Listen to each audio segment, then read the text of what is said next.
guys that were marching down the street? Yeah, but you know that none of us actually believe that all cops are racist. A very small percentage. There's bad apples in every bunch, and we need to work very hard to weed out bad apples in every bunch. Oh, we succeeded in surviving an entire half hour without our fairy godmother, our overseer Emily Volpentesta here to keep us separated from apparently attacking each other.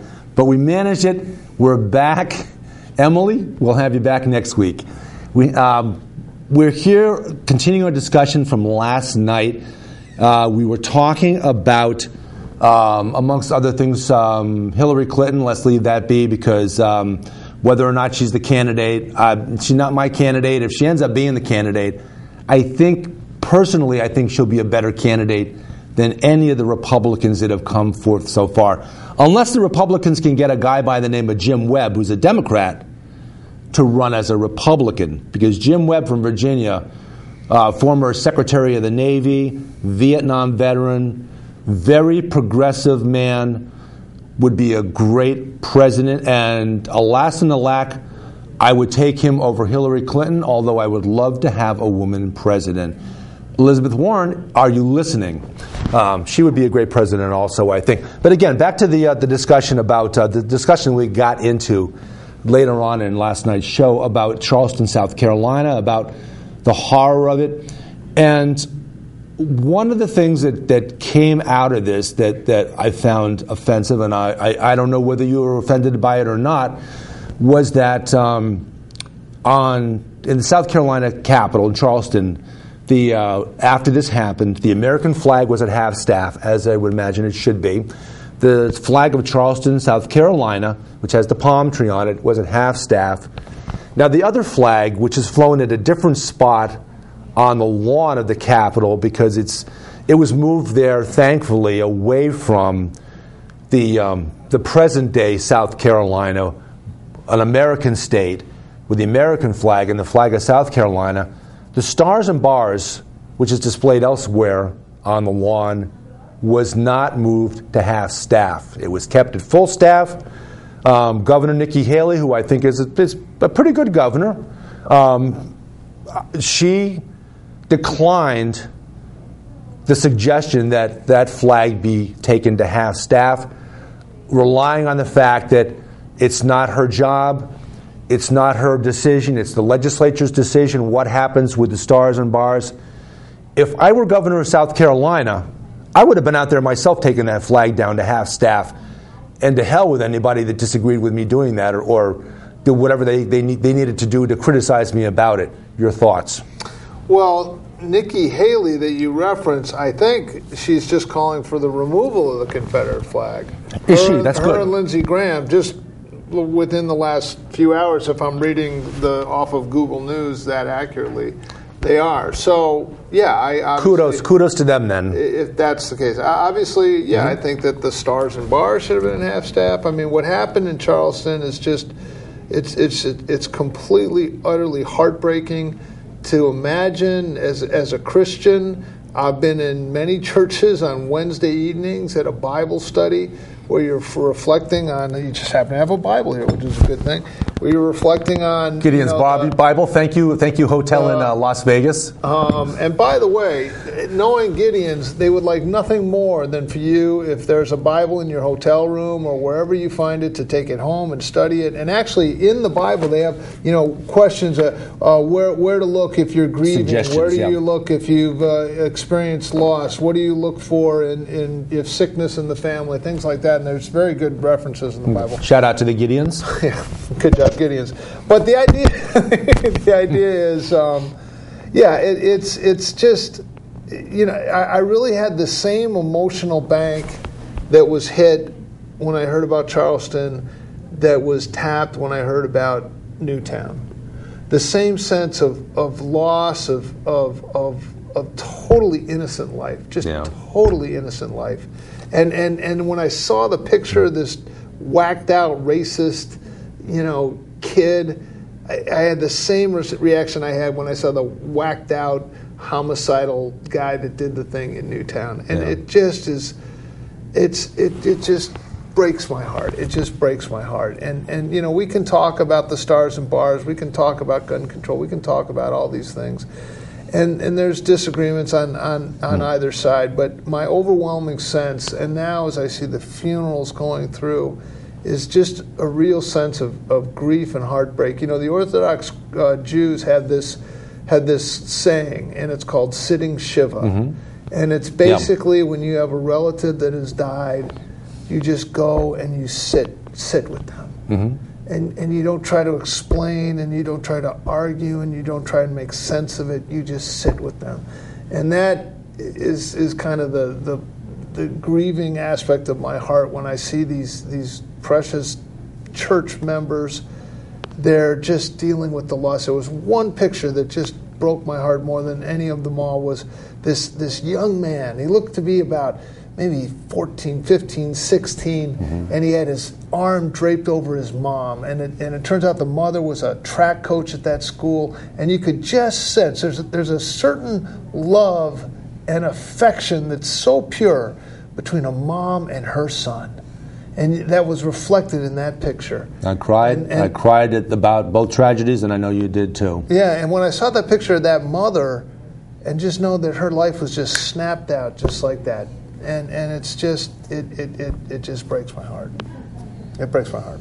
And I think we're going to sit here for a moment and take just a moment and regroup, and then bear with us. We're going to go forward in a moment, but just to give you a moment also to think about how important life is, and how we should cherish those around us, because you never know. You never know when they're not going to be there. So if you got a mom or a dad or a family member or a friend or even somebody you disagree with, take a moment and say something good about them to them, so they know that they matter to you.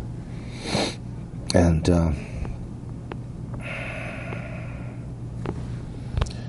so, in Connecticut, we have a gun law in place, and I know you had Angela Johnson from the Newtown Action Alliance on your show, yes, talking about the gun law and looking, you and she looking for common ground on ways to reduce gun violence, and we know that the gun law that was passed in 2013 in the wake of Sandy Hook, how the gun homicides were cut in half. If you look at 2012 and you look at 2014, after the law took effect, gun homicides in Connecticut were half of what they had been the last year before we had that transitional year of 2013. And I have to think that you know, with respect to life, there probably are 60 or 70 people, statistically, 60 or 70 people in Connecticut that are alive today because of that gun law. And I think those 70 lives are important, and it makes me pleased that we passed that law. I know that, you know, we're going to be at an event. Let's see, that was last night, so we can't report on that now because we weren't there yet. But an event with Mike McLaughlin, State Senator Mike McLaughlin, State Senator Tony Boucher, and State Representatives Dan Carter, and State Representative Steve Harding, whose post-bill, he came into the legislature via a special election this past year. So, but out of those three members of the state legislature, 2 senators and 1 representative, all 3 of them Republican, I think it's important to note that our 2 state senators from this area, at least 2 of them from the Comcast viewing area, Mike McLaughlin and Tony Boucher, both voted in favor of that gun bill. On the other side, Dan Carter, who's a state representative, voted against it, and I've had him on my show a couple of times. I've had him on my show 5 or 6 times.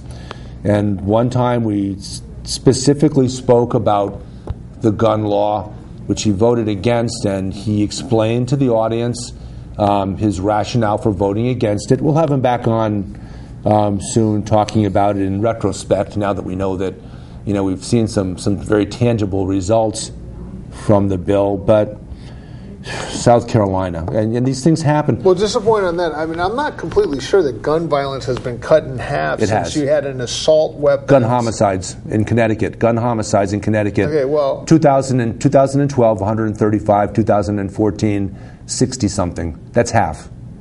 Okay, well, that's the statistic. Those are the numbers. You can play with them. You can play with them if you want, but the idea is stronger gun laws mean fewer homicides. I think it's safe to say, and I think but then that flies in the face of what we have going on in Chicago.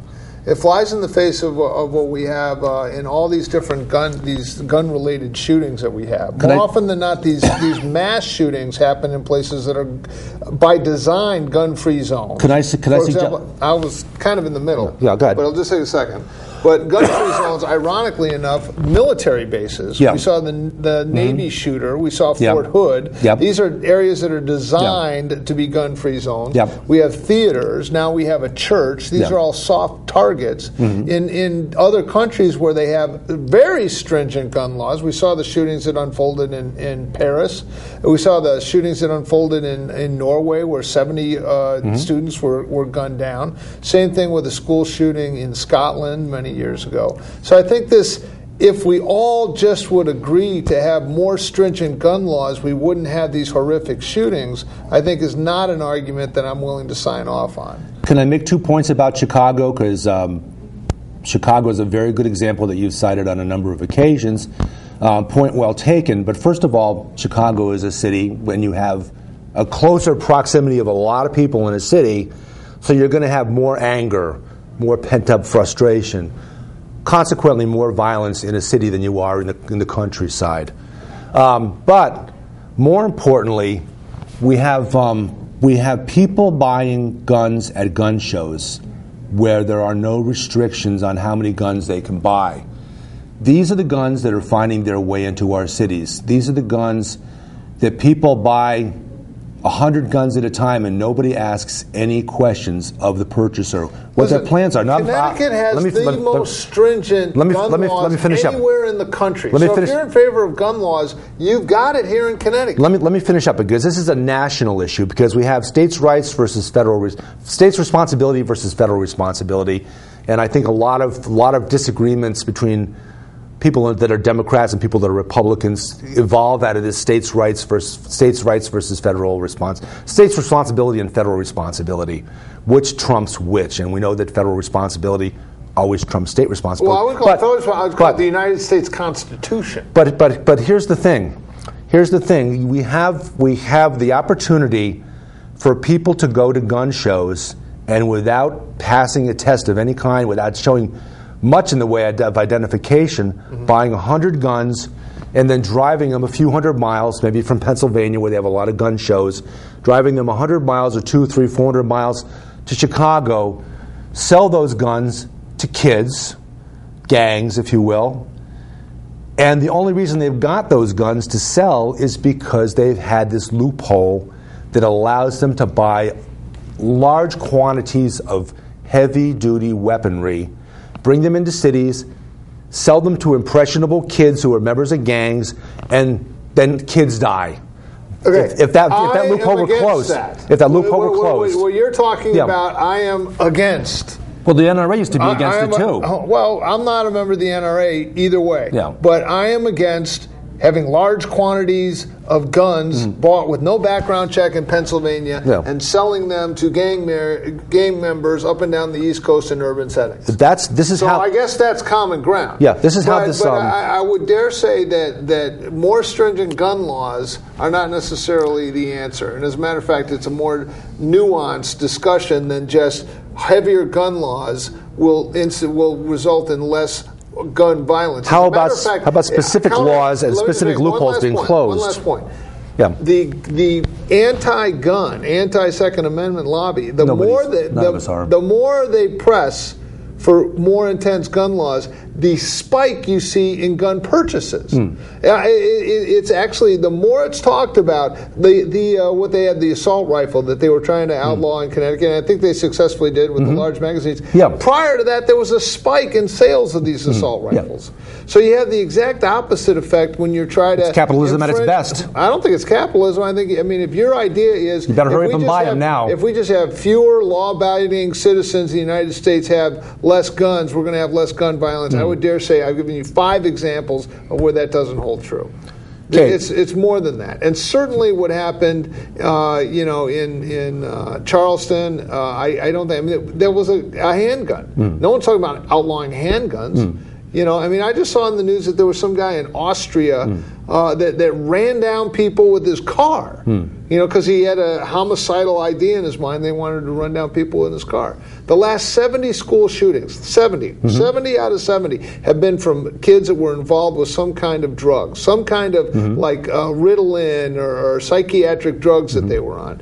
It's more nuanced than just less guns is going to make us a safer society. Okay. I wish it were easy. I wish it was like that. Okay, I just would like to point out, and I think I hear a lot of this from people, this term anti-gun. None of us are anti-gun. None of us are anti-hunting. None of us are anti-Second Amendment. But if you look back to the 1930s, people who were not anti-gun, not anti-Second Amendment, laws were passed which outlawed machine guns. Why? Because gangsters were carrying around machine guns. So machine guns were outlawed. Now my question is, if in the 1930s they had the intelligence, the foresight to make machine guns illegal, why not the foresight in the 21st century to make other guns, which are, for all practical purposes, essentially machine guns? Guns that you can kill 26 people in less than 3 minutes in the hands of a kid that, well, the one in Newtown, that, as you say, we don't mention names, who had very poor shooting skills, was able to kill 26 people in 3 minutes. He couldn't have done that with a knife. He couldn't have driven a car into that school and killed 26 people in 3 minutes. Your point with the Thompson submachine gun, otherwise known as the Tommy gun, used by organized crime, is probably, that's a very valid point.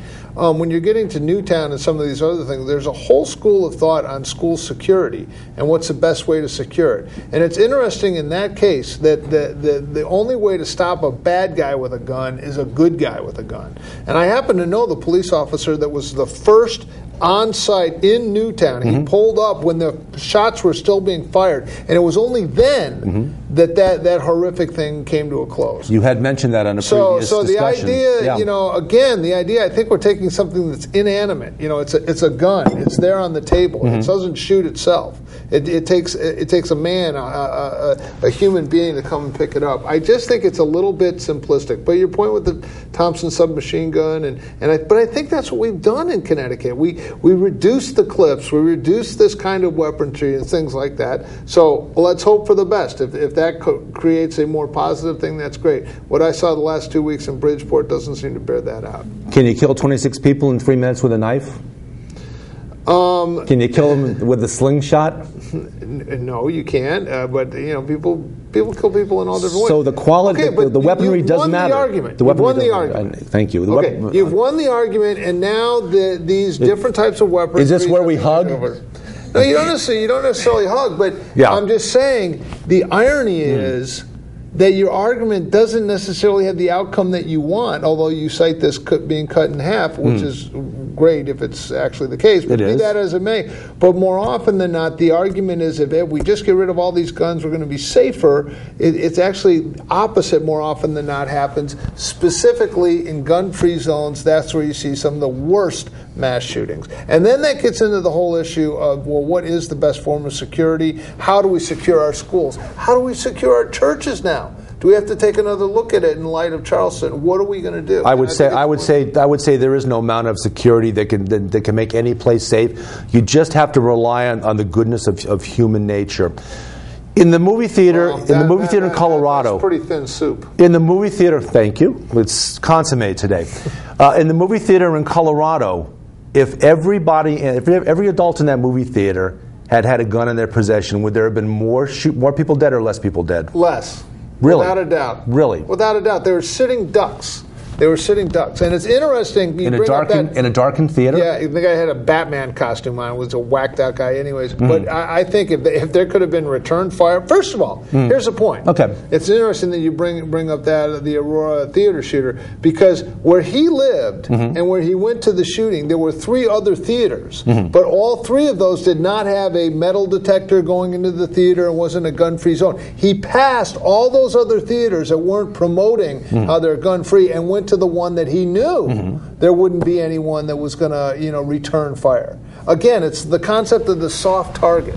Same thing that you see with, some of these other, mass shootings. Does that mean that possibly guns are a good thing to have in public places? Well, it's interesting because we had a guy on our show, Rawld Woods, who is a citizen of South Africa right now. Yeah. And if any of you have ever traveled to South Africa, you see the level of violence in South Africa is incredibly high, and the level of armed citizenry is pretty impressive too. And he talks about how when you could be at a Denny's or would in America would be a rather safe Pacific situation and a social setting, but everyone is packing heat. Yeah. That's because law and order is broken down in many parts of that country, and they have to have the ability to defend themselves. Has it broken down perhaps in spite of people having guns, or has it broken down possibly because of people having guns, or neither? I think it's broken down. Well, South Africa is a unique situation in and of itself, but I would just say what little I do know about South Africa is violence is spiking there, regardless of apartheid being outlawed, which is obviously a good thing. I'm Irish. I know about anger between groups, between the black South Africans and the white South Africans, like between the Irish Catholics and Irish Protestants, and that took a long time to resolve. But thankfully, it did.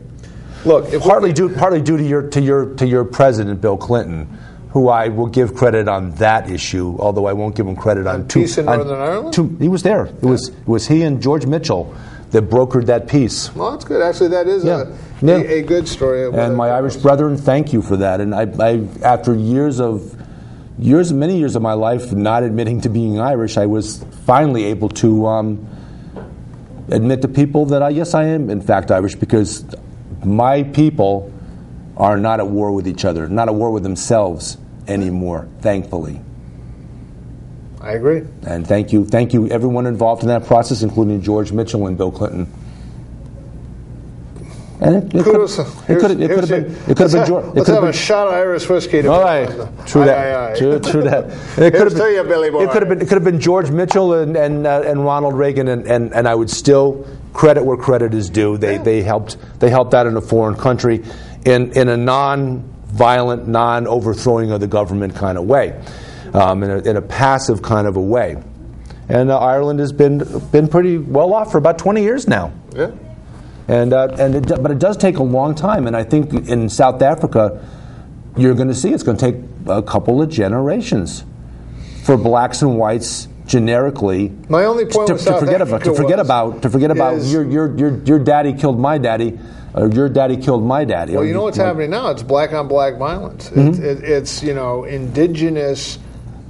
Black nations, different groups, the Hutus and the Bantus, and etc. Yeah, and it's more the Zulus. The Zulus, down there. Right? Zulus. But be that as it may, but it's a pretty violent. I mean, you don't even come to a complete stop at a red light because you're afraid of carjackings. You just kind of glide through. It's incredible the amount of security, and people do have guns there. Yeah. Like everyone. Yeah. I'm not sure if that really helps, but I'm not really sure. There's actually another place where people have guns right now, in upstate New York, where those 2 murderers are gone. You see those guys, and they're looking around, looking for the guy. Yeah. And all these people up there, at least the ones I've seen on the news, are like, "We're ready," and they point to their guns. They got a shotgun and everything else, and they are defending themselves. I'm hoping that they have that right to defend themselves. I'm hoping that nobody that has a gun is overtaken and their guns stolen by those guys, because now they're armed. I understand that. Now they but can I hope that damage. The killers that come through the door that are going to, attack their family, I hope they have the ability to defend themselves. And from what I can tell, most of them do. And it's their constitutional right to bear arms. But absolutely. You know, it's interesting on that, just real quick, because I don't know when this show, hopefully by the time this show airs, they'll have caught these guys. But Thursday, noon 30th. I'd be willing to bet they'll get these guys because they found they had broken into a cabin and they have a genetic, marker that was left by one of them. So they know that he was there 48 hours ago. And I'm putting my money on the good guys chasing down those bad guys. That gives them a little bit of a point of reference to do their dragnet. And in the meantime, all those citizens of New York and upstate New York that are in harm's way have the ability and the constitutional right to defend themselves, their family, and their children and their wives. And I think they're doing so. Well, let's hope for the best. I'm going to hope that nobody gets hurt. But if anybody gets hurt, and let it be the two guys. Yeah.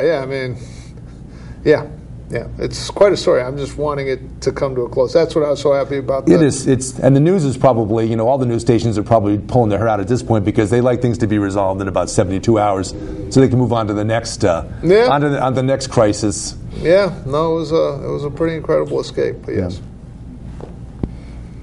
So that's my thought on that. You want to talk a little bit about the Republicans running for president? Aren't you impressed at the rainbow that we have? We have Hispanic candidates. Yep. We have a governor who's of, I think, Indian descent. We have a woman. Bobby Jindal. We have a homosexual who's running. Who's the homosexual? I think the guy from South Carolina, there could be that. So well respected in the party. And I don't know. I think it's going to be an interesting campaign season. We'll see Jeb Bush. We'll see Rubio. Chris Christie's around, I think. And then, of course, you throw Donald Trump in there just for good measure. Yeah, there's the guy that wants to solve the United States' economic problems. And how did he solve his economic problems? Declared bankruptcy and sloughed off his creditors. But he's kind of the joker thrown into the deck, so to speak. Yeah, but to a lot of people. He speaks plainly, and I think he's getting somewhat of a positive result out there. So we'll see. But I think certainly the Republican side has a lot of competent candidates, competent leadership, guys that have proven character, like Scott Walker in Wisconsin has faced 3 or 4 elections in a 3-year period. And had some crises to deal with, yeah. Yeah, and so he's tested metal. I think Rubio, if you've ever heard him speak, Rand Paul for the more libertarian. Well, I'm going to dismiss Rubio based on his narrative because his narrative in getting elected to the Senate from Florida was that his parents came here to escape Castro, when in fact his parents came here like 5 years before Castro even started the revolution.